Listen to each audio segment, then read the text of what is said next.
This is the world's loneliest cabin. It houses up to 8 people for free. The only catch is, to get there you'll climb a third of Mount Everest. You'll do almost 2 marathons in 24 hours. Why did I choose to do this? How bad does it hurt? Should I call 911? It's a treacherous 39 miles hike, and most people don't even make it to the top. You'll end up in places that most hikers have to get airlifted out of. And if you're still dumb enough to try to go there, it all starts at 4:30 in the morning. In order for me to get to this cabin, I have to go through 5 different levels of climbing, like literally hanging off a side of a ridge. But for level 1, I need to cycle 10 miles. We have a 10-mile bike route, 9 miles to go. We haven't even started yet. I'm gassed out, bro. We're just walking right now. The bike route came with a surprise. It wasn't just cycling 10 miles, but an additional 2,000 feet of elevation gain, something that David Goggins wouldn't be able to do himself. We have covered 5 miles, 5 more miles to go. There are a lot of trees like this. There is a lot of fallen trees actually. There we go again. It's actually one of the craziest routes I've ever been on. Cycling for almost 2 hours right now. It's actually not safe to cycle here. I have been to like 3 really bad falls. That's coming down. My tire is literally in the mud. I'm not hurt. I'm good. I was dodging the bushes, the spiderwebs, and everything else in the way. I was cruising like a bullet until my cycle broke down.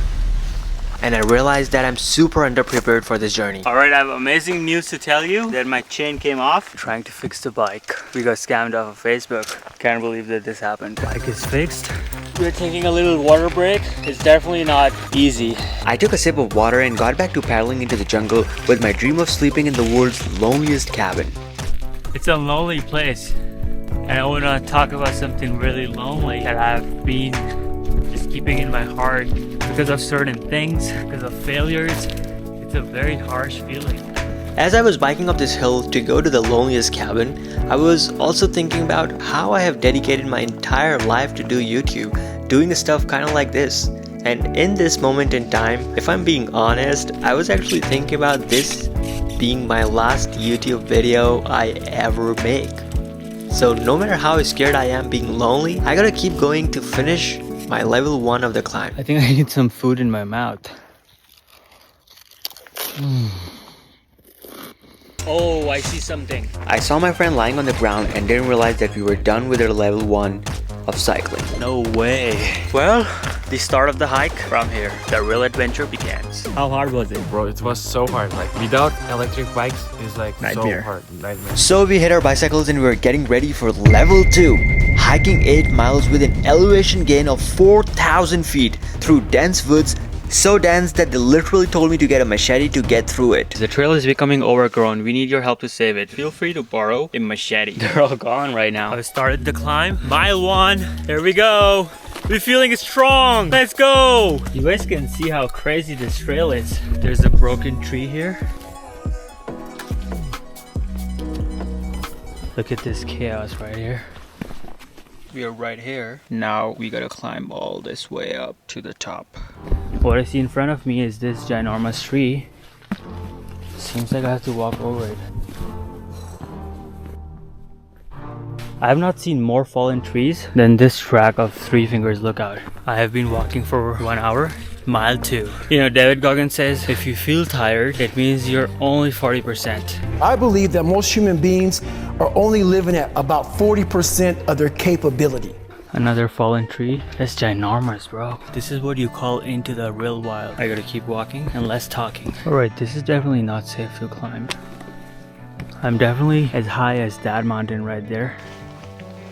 Three Fingers is still 5.4 miles away from us. This is the first time ever look at Three Fingers cut. So I have to go all the way around. I'll take a zoom in shot. See how the 8X really works. I can actually see Three Fingers Lookout. It is so far away. Alright, my friend Farooq is not feeling good. This is what's gonna happen if you guys ever try to come here. We kept walking in hope of reaching our next stop. Mile 3, we have arrived at the Saddle Lake.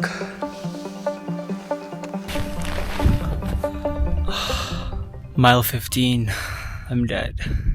This is like the craziest hike I've ever. Every day it's pretty much a race to the cabin because you have no idea if there is already people there staying in it, so there's a very high chance I'm not gonna be able to stay in the cabin unless I really pick up my speed. Alright, I've started walking again. There's so many people here, I'm surprised. There's literally 2 people walking behind me. It's not gonna be an easy climb, especially the fact that when there's so much competition to get into the cabin first. It's already 3 o'clock right now, so we're definitely like super late already. Those beautiful mountains, oh my god. This is Goat Flats.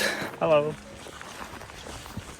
Imagine you drive 1,200 miles, then you drive for 2 hours in the dirt road, then you cycle for 3 hours for 10 miles, and then you hike for like 7-8 hours to the most isolated place in the world, and then there's 8 people in the cabin and plus like 6 people going towards the cabin. My goal of being lonely and isolated from the world is like gone. The other people were literally cruising, bro. They feeded me like peanuts. Oh my god.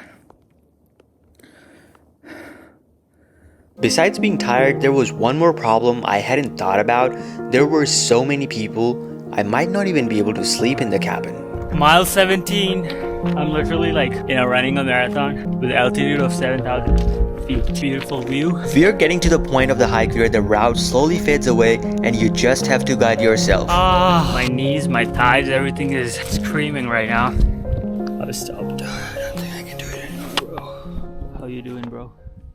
You're doing good. I've got some bread. Taste from heaven.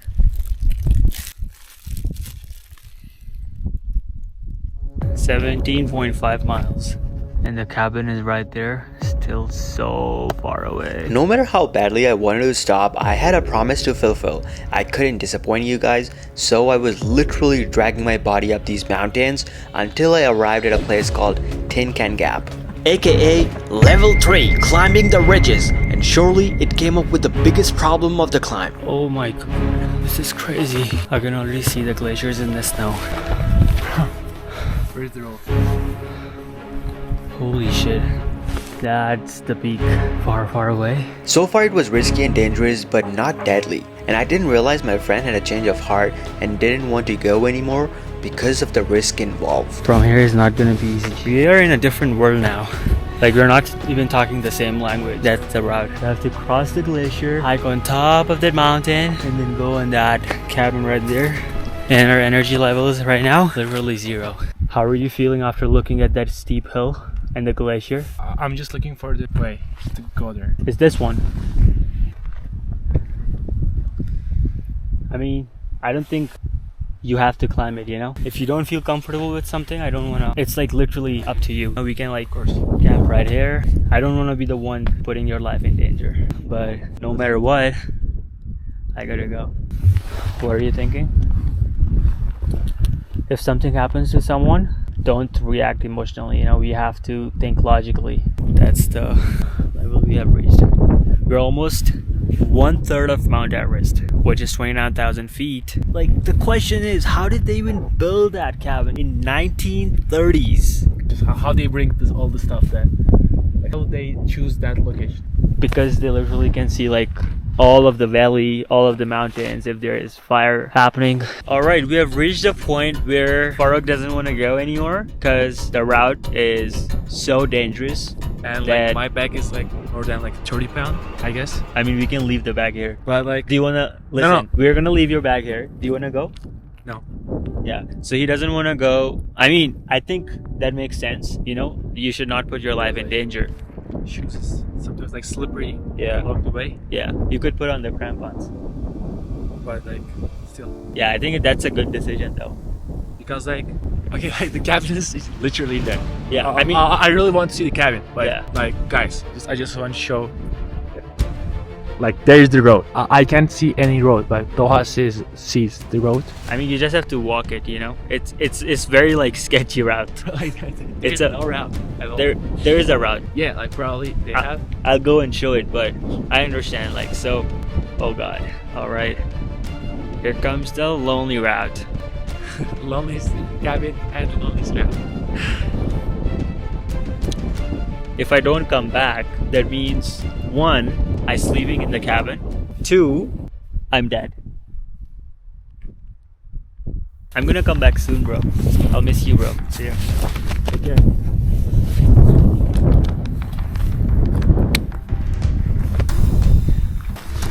Okay, I'm really nervous right now. I'm like climbing such a dangerous peak right now. So I have already hiked 18.6 miles, 1.3 miles to go, 1,023 feet. I mean, you could already imagine, all you see is the skies out here. This is for you, Kana. I'm gonna go back and hug her. Every step that I'm taking forward, it's making me nervous. The emotional roller coaster. Here we go. There is something about being so far away from any other human being that makes you get in your head. You know, I've been like doing YouTube for, I wanna like not cry and like try to like go and get this early. Doing YouTube for like 8 years and it has been just an absolute failure for me. 8 years of constant failures. In the past 8 years of doing YouTube, I've made over 350 videos and my best video has literally only gotten 1,000 views. There is literally no one to blame but me. I wanted to come to this place for years and today I'm here. I don't want to try anymore. I want to just do it. I'll keep making videos. Just want to be consistent and determined on achieving this goal. Push it so hard that it becomes successful. I mean, this is just pretty much my current situation and no matter what, I'm not giving up. I just want to prove to you guys that I'm willing to do anything in the world to make my dream a reality. But first, I have to reach to the cabin before it gets dark. I'm gonna cross this glacier, go to the top of the loneliest cabin and make this video for you guys. Sorry it got so emotional. It's beautiful glaciers. I don't even know how to explain how dangerous this actually is. It's so steep. As I went through this emotional roller coaster, I didn't realize I had hiked into a dead end off top of a very dangerous ridge. Normally people come here with a guide, but I decided to do it solo because I have had no idea how difficult this is gonna be. And I was still trying to find the actual route despite my feet are literally inches away from life and death. Look at how small this ridge is. So I'm actually sweating right now. I think this is the dead end maybe. Somehow though, I was able to find the actual route and that's where I met this guy. I tried to get up here a couple years ago, but I turned back at Tin Can Gap because there's too much snow for my level of experience. So, Yeah, it's dangerous. yeah. Stay safe, buddy. You too, man. Be careful. Mile 18, here we go. 0.9 miles to go. There is no route to walk. One wrong move could be deadly. All I can focus right now is on my steps. From the fear of dropping down and the amount of calories I had used in my body were 6,257 calories. This is how much an average person would burn in 2 to 3 days. I was genuinely impressed, but there was a big problem. Not only I was beyond tired at this stage of my climb, I literally ran out of water and I had no clue if I would ever be able to find any water. Oh my god, that's crazy. I don't even know. Look at it.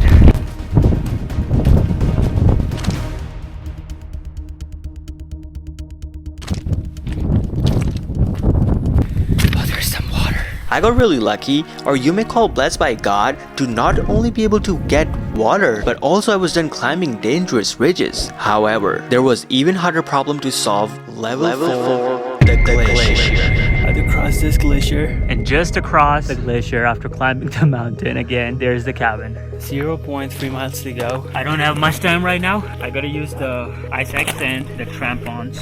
I bought the really cheap ones from Amazon like a year ago. That's what I all have right now, so I think it's gonna be fine. I'm just gonna put gum in my mouth so I can stay warm. So I took out my $20 crampons, then it started the only thing left to do, cross the glacier. My life is in these $20 crampons. Pretty good. Oh, that's sliding a little bit. Alright, I'm not sliding. I can walk on the snow.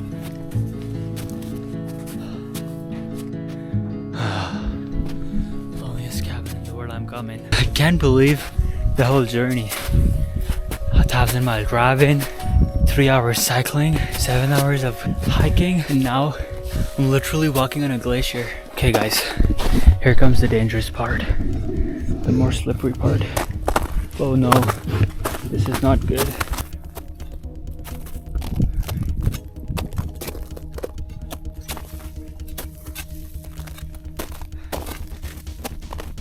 Oh my god.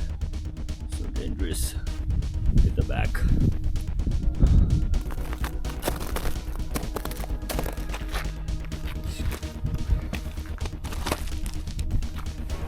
That's one of the most beautiful sunsets I'm gonna ever see in my life.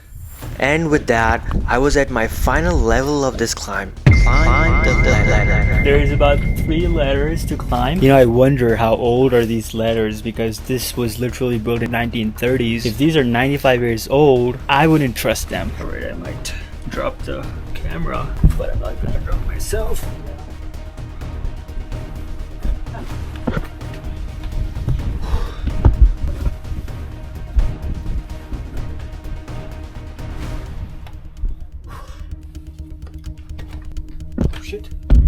The ladder was moving a lot, so I couldn't really lean on the ladder at all, but at least I was able to climb the first ladder, which was a massive success, and I was on to the next one. After climbing the second ladder, there was this rope attached to God knows what, but I didn't even give a thought and just hold on to it like no big deal. And then what I saw was something I wasn't expecting. Oh my god, there's so much garbage. I know, it's kind of sad. I guess I'm gonna take some down. Are you from here? Like Seattle area. Okay. What about you? LA? That's a trek. Yeah. Is it your first time here? Yeah. What's your name? Kyle. Dohaa. Dohaa, nice to meet you. What do you do? Climb mountains? Yeah, I'm an engineer during the day. And as I was about to climb my final ladder, I met a stranger who said this. Are you spending the night up here? Or are you... Oh, yeah. I don't think we have room. Okay, then I'm probably gonna leave soon. Yeah. See, the hard part is just kind of getting up to this little step right here. Knowing that I will not be able to sleep in the lonely cabin, I was in a complete shock.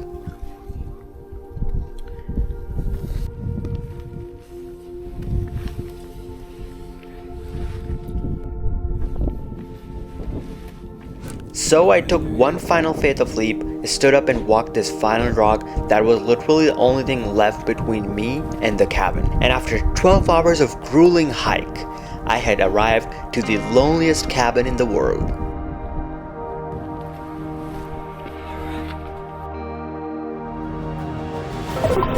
This is worth it, bro. This is worth every penny and every calorie. Besides the fact that the world's loneliest cabin is not that lonely after all. Three Fingers Lookout, the world's most isolated cabin. Perched at 6,850 feet or 2,080 meters, is one of the hardest places on earth to reach. Since I was able to come here, let me give you guys a tour of this place. Here we go. It comes with an old machine in the middle that they used to use to locate the fires. There is an Alpine Andy who lives in the cabin, a helmet, an American flag, Three Fingers Lookout sign, books, iron, the certificate of Three Fingers Lookout, and in fact, someone literally got married up here. The outside of the cabin is where it reminds how dangerous it actually is, and the whole cabin is pretty much on the edge. After all, it's on top of a ridge. And then my new friend Chance told me this. Check out the drill. It's as old as this place. It built this. Whoa! Like they had it here? Yeah, it's what built this lookout in 1931. So That's crazy. yeah. Wow. Did you just make it up here? Yeah. Hi, I'm Dohaa. Nice to meet you. Yeah, Colby. Nice to meet you. Do you know if there is gonna be space here for one person or? It depends if everybody wants to let you in, I guess. Oh, okay. Got you. Yeah, the maximum capacity is 8. Oh, and But- there's 8 people, right? But Okay. everybody kind of has their spots picked out already. So No way. 13 people up here one night, and 5 slept outside. No way. Like here? Yep, 3 out here, 2 more That's- at the back. Okay.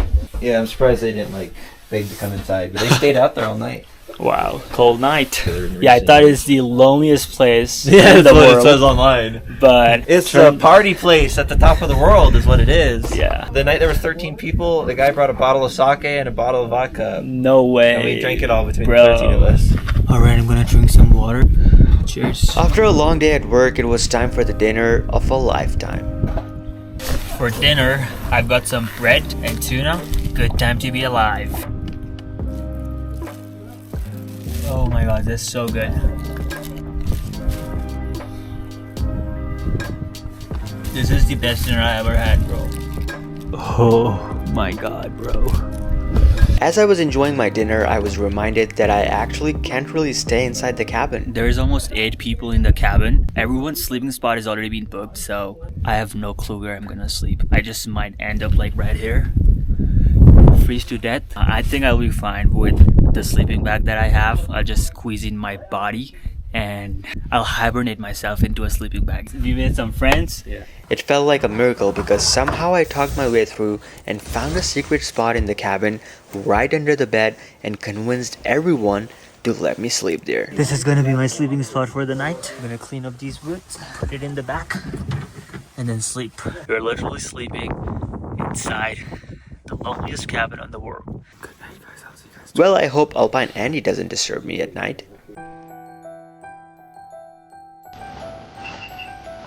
Good morning. I woke up feeling on top of the world, being able to sleep in the world's loneliest cabin, soaked in the most beautiful sunrise of my life. Hey, Morning. good morning. How are you guys doing?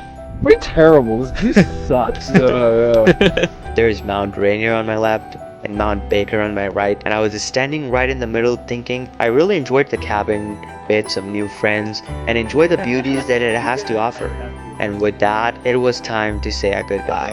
Chance. Nice to meet you too, I man. appreciate you, bro. Alright, the only thing left to do is to climb up this mountain. I feel like the climb down is gonna be as dangerous as it was climbing up. Oh god. Despite being alone, going through such a miserable journey, if I'm being honest with you guys, I was genuinely very happy to be able to get to experience something that not many people get to see. And being able to share my adventures with you guys is what makes me excited to do YouTube every day. With every adventure coming to an end, I was kinda sad leaving the cabin behind. I think I'm gonna get this one. I'm just gonna put this in my pocket. No. But maybe the real climb is everything that comes after, and I'll face that because I know every step forward is another adventure waiting to unfold. Alright, What's up? we're back.